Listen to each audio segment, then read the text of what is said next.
How you guys doing today? I'm Webtoon King, and today we'll be doing Kagurabachi Chapter 13. Sorry about the late videos. These last 2 weeks, I'm currently taking final exams for my university, so these videos are going to be a little later than usually and to the end of the month. So basically, this chapter start off where Chapter 12 ended, with our team jumping Soldier. Soldier kind of monologues in his head, thinking that he needs to practice working on his skills with the Shanton Blade. So he kind of wished inside Soldier was thinking to himself that he wished that Shibai and Azumi was there so he can get more elite people. Even though he mentioned our team is elite, obviously there's a ranking system to it because he kind of mentioned them too. The fight basically starts off with the team, and the only girl in the team basically using the Earth ability and kind of launches that at Sojo. So, that's when we go back into a flashback. So the starts, before we start the fight, we go into a flashback, and throughout the chapter, you're gonna notice that we go back and forth to the current event to the flashback. So you guys don't get lost into me doing that. So the flashback, the first one is basically the main character explaining the ability of Cloud Geyser. Basically, he explained to them that Cloud Geyser has three abilities. One is the ice ability, which the pros of that ability is obviously is good balance for both offense and defense. The second ability is called cool, which is the water ability. That's good for cloaking, which that's the pro of it. And the last one is my favorite ability, the lightning ability, called me. And that's obviously good for offense. Obviously, this is also his most effective offensive ability. So that's the one they're probably gonna have to watch out for the most. During the flashback, we learned that we kind of learned of the reason Azumi wasn't there, because last chapter I was kind of contemplating that when I was reading the chapter. I was like, why is he not there? That don't make sense. He looks like the captain of all of them. But it kind of makes sense when they explain in this chapter that the higher ups have an idea that Soldier is not the only one working. They have an idea that the Hoshiko, I'm pretty sure I'm saying that wrong, are moving the background. If you guys don't remember, the Hoshiko is the quote unquote main bad guys so far. The ones that are kill our main character dead. Those are the ones that the higher ups believe are behind it. So they left Azumi off the list because they want to make sure they still have people left.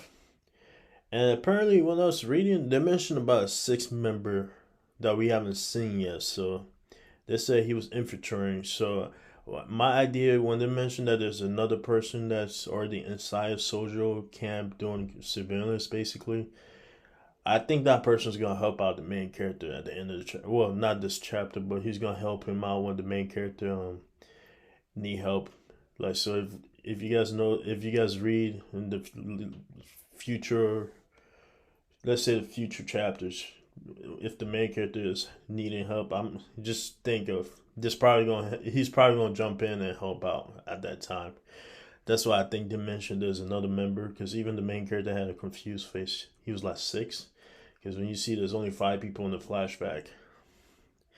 So with that being said, after all that happened, that's the first flashback. We move back to current event, and then we just see the most craziest shit we ever seen in this manga.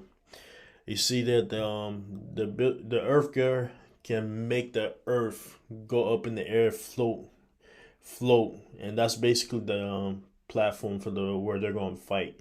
So think of like One Piece when Kaido kind of lifted up one Kuni or wherever that is Onigishio, I think that's how you say it.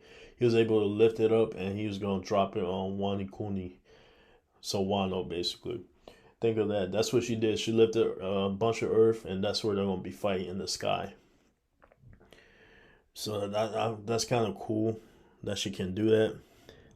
So their plan is basically to keep attacking him so he doesn't have time to recharge his lightning, which is his more lethal attack. So, but because of that, Soldier do have a plan around that. He uses his water, and then he added with lightning.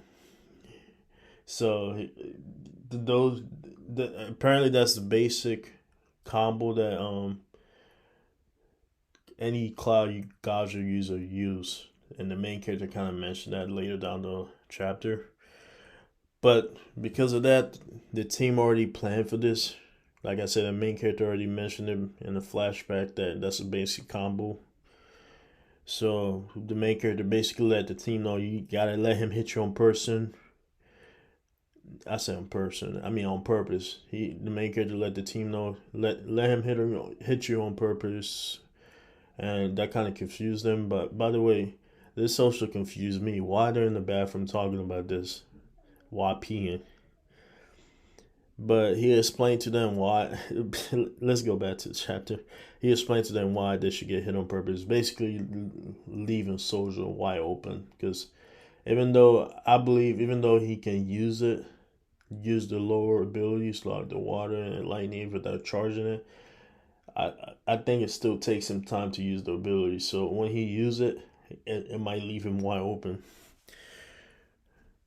So while Soldier was trying to use the ability of lightning, you see my favorite character, at least so far,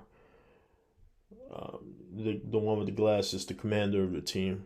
He used a move called Jikai, which I don't know exactly what it does, but he basically hit the ground and it lifted everybody.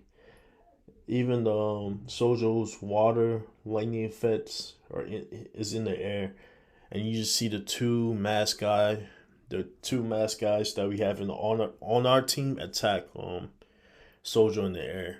So it's a combo attack. I still don't know what that ability is that he did. I don't know if it's just pure strength that he hit it and everybody went up in the air, but I hope they explain in the next chapter. But because of these attacks and these combinations, it made Soldier remember the main character because he probably believes, they don't say it, but he probably in his head is thinking that the main character is the one who gave them information, because obviously the main character would know the abilities of the source considering who his father is. And we go back to the main character. We go back to the main character and the guard that he left alive last chapter. Remember the chapter where he kills all the guards and left one alive? So basically, he got explained to that the orphan girl is alive and she's in lab. Basically, the guard is telling him all this information. The guards also explained to him how he can get there without fighting until he goes underground, so that he can get there without fighting to a certain point, because there's sorcery guarding the lab and underground and stuff. And so we see a flashback with the main character main character that explaining to the main character that the sword are made off of this materials, which kind of confirmed my theory that the main character know how to make these swords that they already explained to him. But that's what I believe. But anyways, the most important thing we do learn at the end of the chapter from the main character dad kind of is that he mentioned that the swords can transform based on the user. So I don't know what that means. If they gain a new ability, maybe that's why Cloud Gouger got three. Maybe different users start like one learn how to use lightning because of him, and one learn how to ice, and the other one learn water. Because the way they ended the chapter with Soldier with his eyes kind of looking like he's defeated, and they add that flashback with the main character dad saying the swords can transform with the user, it's kind of making us believe that Soldier's about to pull out like a new ability that Cloud Gouger never had, which we're probably gonna learn next chapter, hopefully, because I want to see if that's the thing. That would be cool if the personality of the user can affect their sword learning a new ability. But that was. I hope that happens. So far, like I said, I love this manga. That's why I'm doing the chapter review on it. Hopefully, next chapter we learn if that's the thing. If the abilities of the sword or learning new abilities is based on the user, and that'd be a good theory. And that'd be good because then the main character's not stuck with just his ability that he knows so far. That'd be a good way of expanding power systems. That if it's based on the users. So it also helps that okay, now we know that the main character knows every Enchanted Blade's ability. But if this is proven next chapter that the swords can learn new ones, then the main character might be caught off guard because he's cocky and he thinks he knows what he's doing, and a villain might use an ability he never seen and catch him off guard. So hopefully they can play on that. Hopefully next chapter confirm it, and I'll be happy if they do. Anyways, I've been here long enough. I gotta go do exams. Tune family out. Subscribe, like I said, comment on what I can do better, and that's it. Tune family out.